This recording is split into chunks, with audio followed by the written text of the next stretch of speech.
Hi there. This is about 2000 Toyota Corolla VVTi 1ZZ FE engine.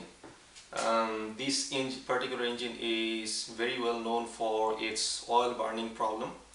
Particularly for this one, I used to put like 1 quart every 100 miles, so that's a lot of oil. So I decided to take the hard way and rebuild the engine. So actually I rebuilt the engine, the top half of it, 3 months back when I replaced all the valves as well as the valve stem seals, thinking that maybe the oil consumption problem is due to the leaky stem seals. However, after I done the rebuild and everything was done, I ran it for 3 more months. Now it is 125,000 miles almost. But still the oil consumption problem, was not reduced. So now I decided to rebuild my engine entirely, which means I have to rebuild the pistons as well. So actually if you look closer, there are 4 oil return holes actually. So 2 on this side and 2 on the other side. This particular piston, I have soaked it in lacquer thinner for last 3 days, and still if I try to put my drill bit through the hole, it doesn't go easily. Okay, so it is still plugged. And the reason I'm showing this is because when the engine was up and running, I treated the engine with seafoam. I treated it with automatic transmission fluid. So by treating, what I mean is I put seafoam and transmission fluid into the crankcase and ran it for some time, but there was no indication of reduction in the oil consumption problem. So now that I have my entire engine ripped apart, so I wanted to see what's the effect of even a harsher chemical like a lacquer thinner on removing the plugs from the holes, and it seems like it's not working very well. It is still quite plugged.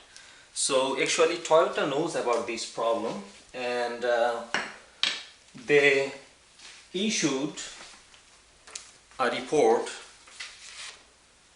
which is this one. I do not know if you can see it or not, where they have the problem statement, which says let's see, where is that? Excessive oil consumption, 1ZZ, excessive oil consumption over here, and they have recommended an improvement to the design of the pistons, which is, currently I have shown you that there are only 4 return holes over here, but what they have recommended is make 8 return holes instead of 4, so increase the number of return holes by 4, as well as make some slits. So what that means is we have to make 2 more holes over here on each side, or one set on this side and the other set on this side, as well as we have to make some channels on the bottom side of the of this part. So 2 on this side and 2 on this side. The reason we have to make the channels over here is because you cannot drill a hole on this side, cause if you look from the bottom side, then there is no place for you to drill the holes. If you drill the holes, then it's gonna hit your pin holding attachment, or the part of the piston over there. So that's why you cannot drill any holes over here. You have to make some slits over here, for which you will probably have to use an end mill or some other whatever method you have. So what I have done so far is, this is one piston, which is number 4 actually. I have actually drilled holes on all the rest of the 3. So this one is number 1, and I used to, as I shown you previously, that I used to have, I only had 2 and I was supposed to drill 2 more. However, for the sake of symmetry, I thought that, well, what the heck, let me drill 1 more at the middle. So I have 5 on each side now. So 5 on this side and 5 on this side. However, I do not have any milling machine or any access to any end mills, so I cannot make any channels over here yet. So I will try to see what I can find. If I cannot find anything, then probably I will have to give this to a shop and let them do the job. I should have done it before, even before, like drilling the holes by myself, but this is a do it yourself project, so I decided to do as much as I could by myself.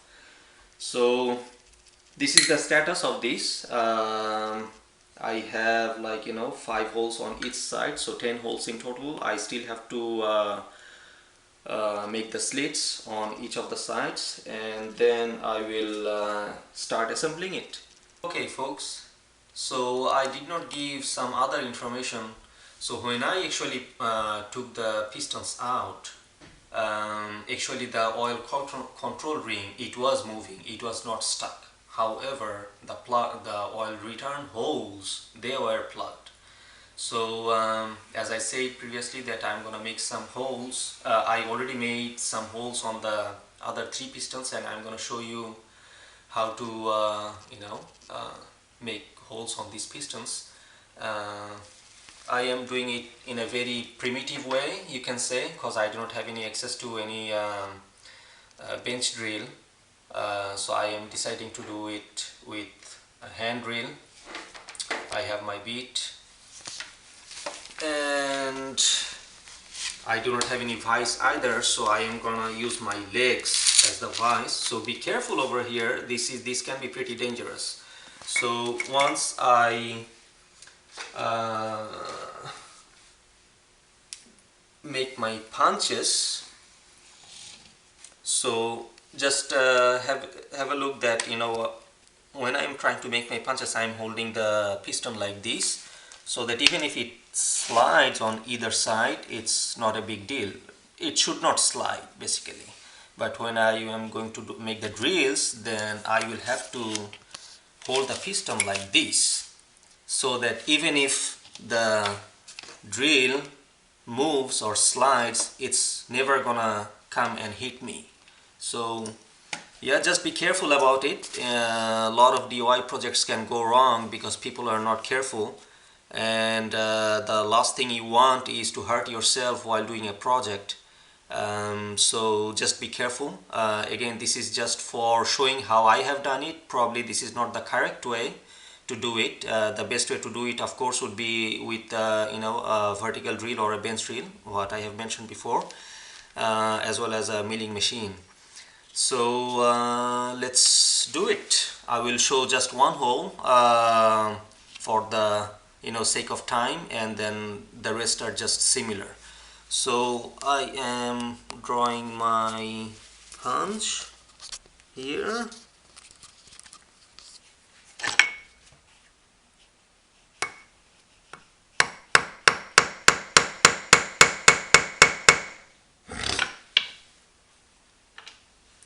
Okay, now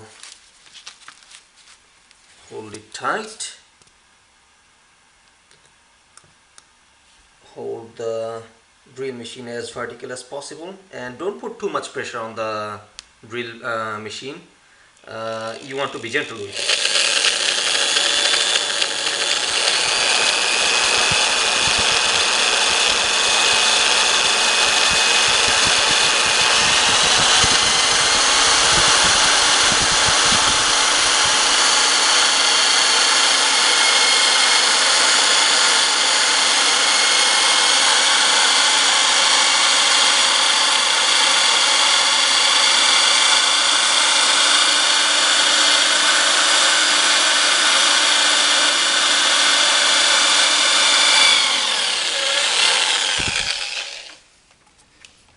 Okay, so let's have a look at this.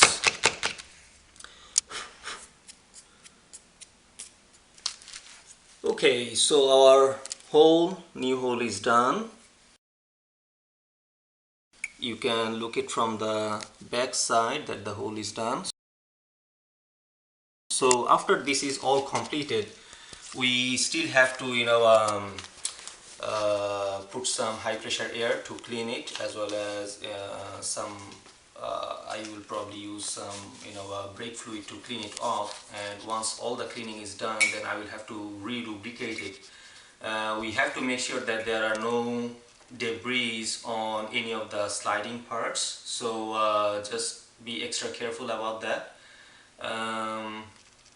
That's all. If you are having same problem with your Toyota Corolla 1ZZ FE engine, that I just wanted to say that no matter of oil conditioning will help it. Probably the only way to get rid of this problem is make a big adjustment on your pistons. So that's all. Thank you.